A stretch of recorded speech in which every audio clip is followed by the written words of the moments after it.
امام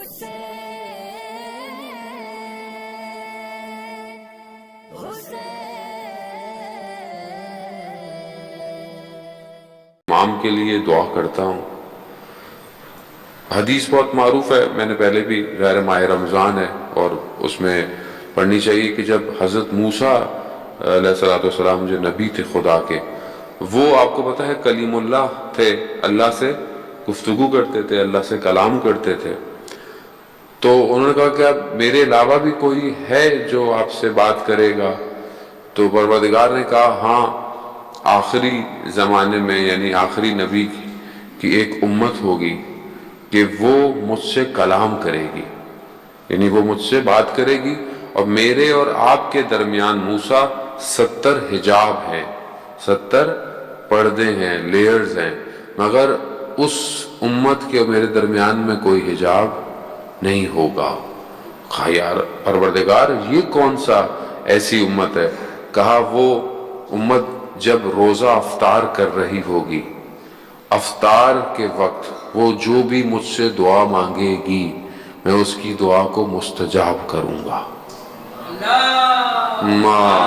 صلی علی محمد۔ اب جب ہم روزہ کھولتے ہیں تو کیا ہم دعا مانگتے ہیں یا پہلے کھانا شروع کر دیتے ہیں؟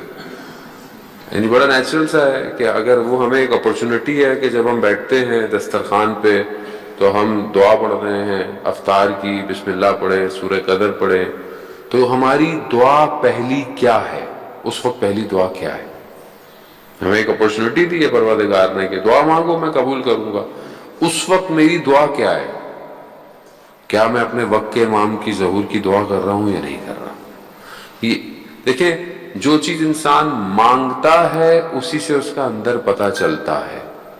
امام علی علیہ السلام فرماتے ہیں کہ انسان اپنی زبان کے پیچھے چھپا ہوا ہے، پوشیدہ ہے، جب وہ زبان کھولتا ہے تو پتہ چلتا ہے اس کے اندر کیا ہے۔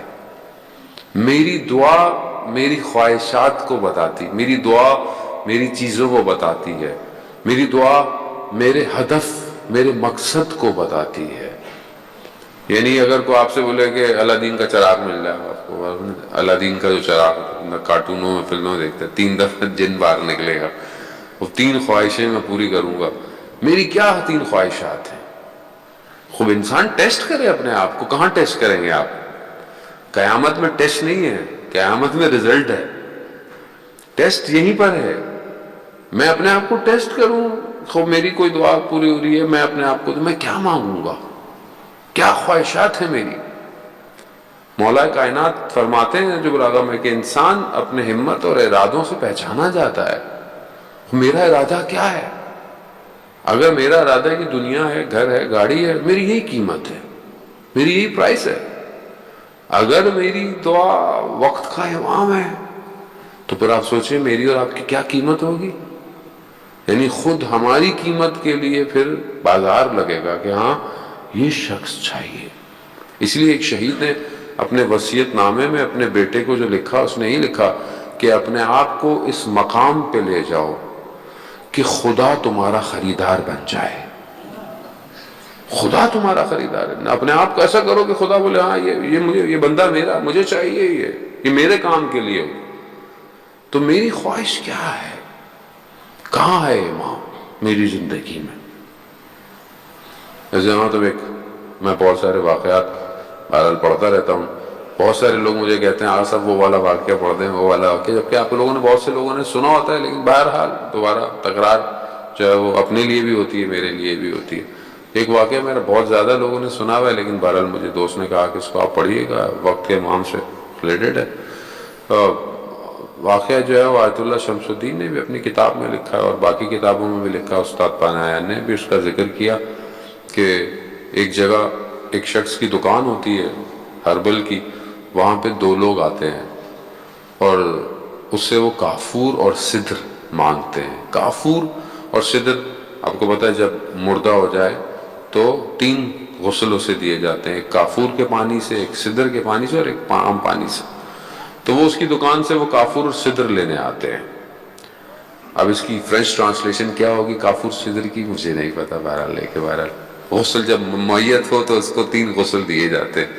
تو اب وہ اس کے پاس لینے آتے ہیں تو وہ دیکھتا ہے کہ یہ دونوں شخص یہاں کے رہنے والے نہیں ہیں.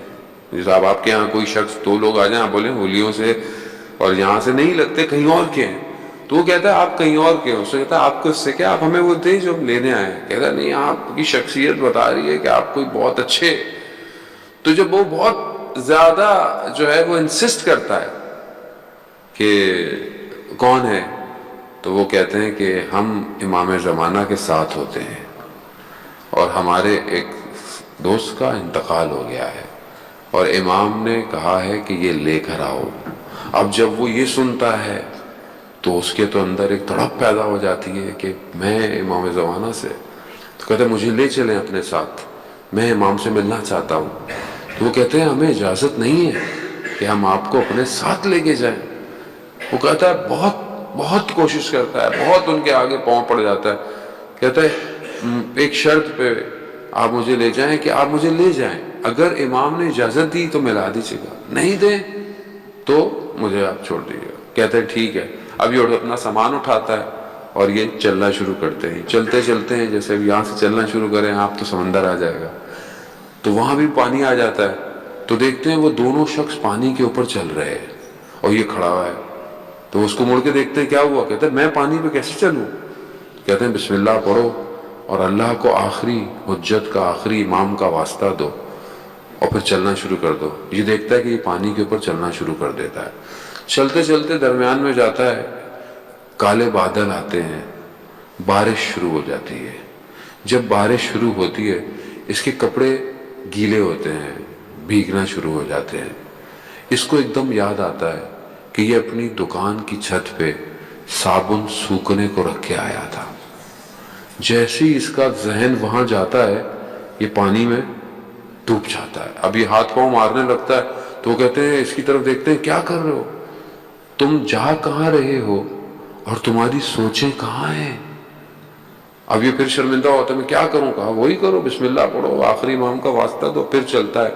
چلتے چلتے کنارے پہ پہنچتے ہیں. دور ایک خیمہ ہوتا ہے جہاں سے ایک سبز گرین کلر کا نور آ رہا ہوتا ہے. اس کو روک دیتے ہیں اور وہ خود اندر چلے جاتے ہیں. اور اندر سے اس کو یہ آواز آتی ہے. یہ کہتے ہیں کہ مولا اس نے بہت اصرار کیا، بہت انسسٹ کیا، ہم لے آئے، تو کیا اس سے ملاقات کریں گے. تو یہ خود کہتا ہے کہ میں نے وہ جملے سنے. کہتے ہیں امام فرماتے ہیں کہ جس کی سوچیں صابن میں ہو وہ ہمارے کسی کام کا نہیں. عزیزان محترم، اس کا کاروبار وہی تھا، اس لیے اس کی سوچیں، میری سوچیں کہاں ہیں. میری سوچیں میرے کاروبار میں، میرا کام شاید میری سوچیں میری مجلس اور درس میں ہر وقت یہ کیسے ہوگا، وہ درس کیسے ہوگا، فلانا کیسے ہوگا، درس کیسے دینا ہے، لوگ آ رہے ہیں نہیں آ رہے ہیں، یہ ہے وہ ہے. میرا صابن یہ ہے، آپ کا صابن آپ کا کام ہے. امام کہاں ہے. کیا ہم امام کے لیے واقعاً آمادہ ہیں؟ کیا ہم اپنے آپ کو اس قابل کیا ہے کہ اگر امام کی آواز آئے گی تو ہم اپنے کاموں کو چھوڑ کر جا پائیں گے؟